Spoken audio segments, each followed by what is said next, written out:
Well, I'm reading chapter 8 of A Night Divided by Jennifer Nielsen. It begins with a quote.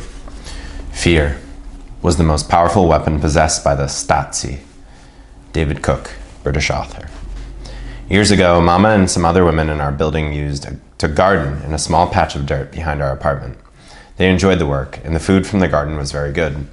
But one year, food shortages had been particularly fierce, and the harvest disappeared into the hands of those who walked by it each day. Mama never gardened again, said it wasn't worth the bother. I found the shovel after school, right where she had left it. It was tucked into a forgotten corner of the basement, along with the things and other families in our buildings had no room for upstairs. There were many boxes and crates and dusty surplus tins left over from the war that probably weren't even edible anymore. Nobody ever went down here, though. The corners always stayed dark, and every time I came, it felt like the roof and dirt floor were closer to each other than the time before. Although my instinct was to leave the basement as soon as possible, I forced myself to stay and stare at the shovel, as if another hard look would somehow help me understand what Papa wanted me to do. Perhaps he wanted me to encourage Mama to start gardening again, or for me to plant one myself. No, I didn't think so. He had pantomimed the lyrics for digging, not for planting. Digging. Maybe before he left, he had buried some sort of treasure nearby. Papa must be worried about our family, and of course, he would want to take care of us. Well, he didn't need to worry. Fritz after-school bricklaying job helped us with money. Sure, we didn't have a television, but Anna did if there was anything I really wanted to watch. Most of our entertainment came from Fritz's record player, which was good enough most of the time. And we had no trabant like other families, but it was okay to walk where we needed to go, and besides, they were ugly cars anyway. Still, if Papa had some sort of treasure buried in the area, I wanted to find it. I hoped to see him again at the viewing platform soon so I could try to figure out where to dig. Fritz didn't get home that night by supper, which was unusual, but sometimes his bricklaying required extra time at work, and so Mama and I didn't think much of going ahead without him. He would probably get back before supper was finished. This is better anyway. Mama's shoulders seemed heavier than usual, and just seeing them made mine feel heavy too. I had some very sad news at work today and wanted to share it with you in private. I set down my fork and looked over at her. I couldn't imagine what had happened, and already a pit was forming in my stomach. Your friend, Anna, has an older brother, doesn't she? A boy named Peter? If she had not spoken another word, I would have already known how Mama's story was going to end. I wanted to press my hands over my ears, pretending if I couldn't hear it, that it didn't happen. But life never works that way, and all I could do was close my eyes and pray that I was wrong. Anna's parents got a visit from the Stasi this afternoon. Peter attempted an escape last night, hidden in the special panel of a car from the west. He was discovered before reaching the border and tried to make a run to the west, but they shot him in the back. In all the confusion, the students driving the car were able to escape, but Peter didn't make it. Mama grabbed my hand and gave it a squeeze. Anna probably got the news when she came home from school. The family has been allowed a day home tomorrow to mourn his loss. But this will be a terrible time for them. I thought you should know. It's a reminder to us all of what happens to those who try to escape. They die. Tears rolled from my cheeks, but I didn't care if Mama saw. I couldn't begin to imagine the pain that Anna and her family must be feeling right now. She loved her brother just as much as I loved both of mine. Losing one of them would feel like the whole world was coming to an end. Fritz would feel awful too. He'd feel guilty for knowing Peter's plans and not stopping him. Wait, Fritz had known, and he still wasn't home. Why isn't Fritz back from work? I tried not to sound as worried as I was. After all, he had been late before, but not often, and Fritz had said nobody knew Peter's secret but him. What if Fritz had tried to escape too? Although she only had the smallest understanding of why my face was suddenly flushed and hands were shaking, Mama said she knew I was upset and asked if I needed some time alone. I left the table and practically ran into Fritz's room. I had half expected to see a note on his pillow too, some words of apology and explanation for his own escape. There was nothing, so maybe it was just my imagination. But every minute that passed sharpened my worries. Fritz was never this late.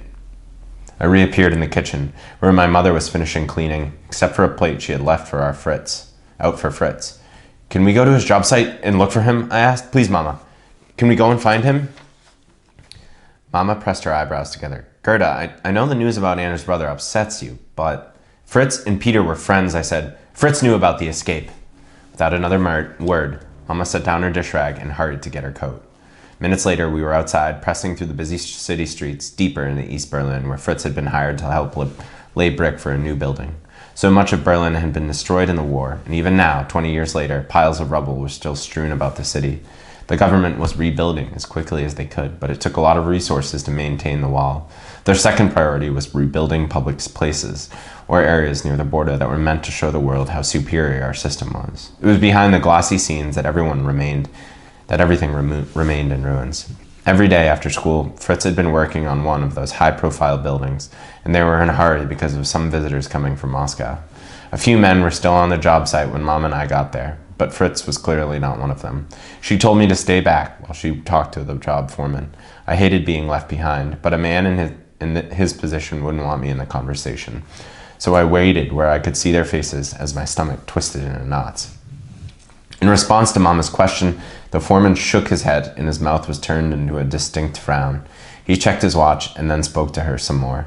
Even from here, I could tell that nothing he had to say was good. Where was Fritz? I wanted to scream. Why were they just standing there talking? Finally, Mama's back stiffened and she clutched at a handkerchief in her fist, but she only nodded, looking as if she wanted to scream too. The foreman reached out a hand as if he might try to comfort her, but Mama stepped back, said a few more words, and then turned.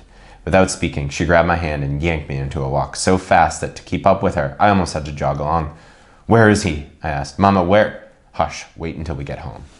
The walk to the job site had taken less than a half hour, and though we were moving much faster now, it seemed like the hours before we finally entered the safety of the apartment building. I asked again what the foreman had said, but by then it took all Mama's effort just to hold her emotions together.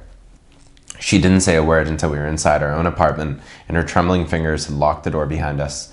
Then she collapsed into the ground, and sobs poured out of her. The Stasi came to get him today, she said, through choked breaths. They believe he was involved in Peter's escape attempt. They took him away.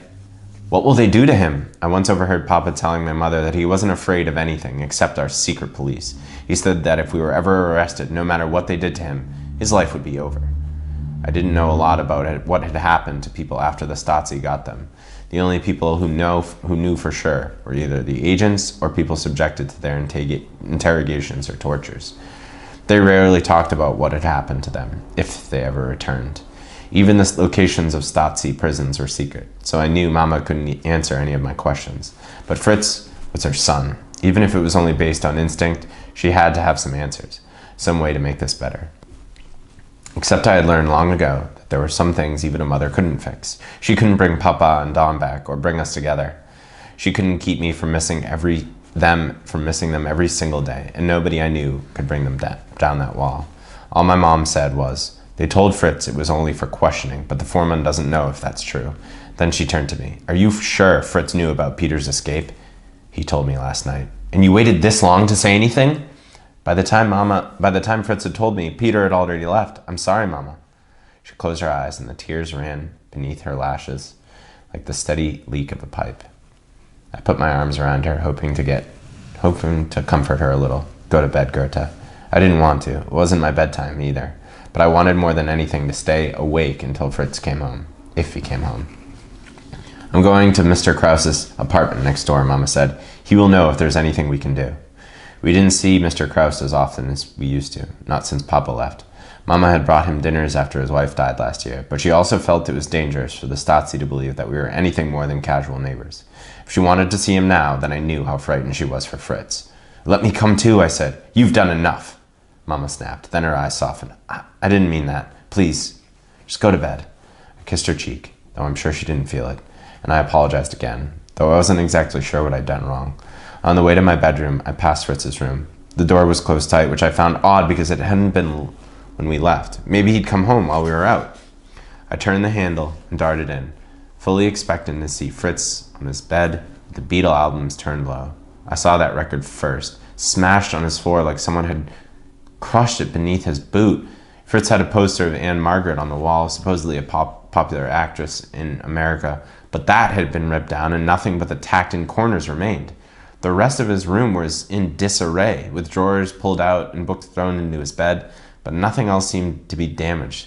The Stasi had been here. They had stood right where I now stood, and maybe gone through our entire apartment too. Although it should have shocked me more, somehow this too seemed normal. "I told you to go to bed," Mama called from the front room. I almost asked her to come and see what had happened, but a voice inside me warned that it would be too much for her tonight. I planned to get up extra early in the morning and clean it for her. Then, when Fritz came home, and I had to believe he would, everything would be okay again. Whether that was true or not, I chose to believe. I made myself believe it, or worry would drive me insane.